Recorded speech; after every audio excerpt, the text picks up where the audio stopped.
In this video, we can see the basic working function of the water-cooled chiller plant. Water-cooled chiller plant has 5 equipments: water-cooled chiller, condenser water pump, chilled water pump, cooling tower and AHU.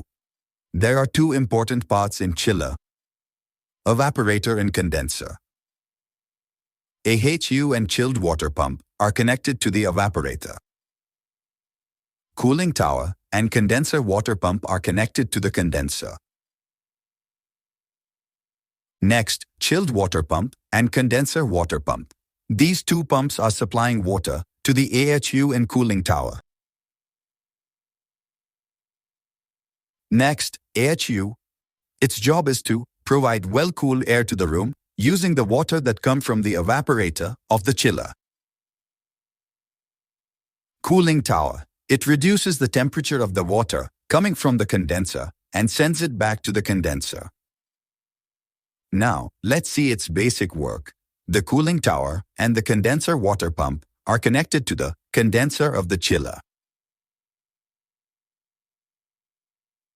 The AHU and the chilled water pump are connected to the evaporator of the chiller. The temperature of the water entering the cooling tower is 35 degrees Celsius. The cooling tower lowers the temperature of the water, leaving the cooling tower at a temperature of 30 degrees Celsius. This cycle continues. Chilled water pump sends the water from evaporator to the AHU. The temperature of the water entering the AHU is 6 degrees Celsius. The AHU takes the cooling in that water and sends the water out at a temperature of 12 degrees Celsius.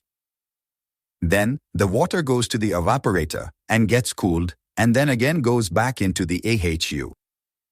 This is the basic working principle of water-cooled chiller.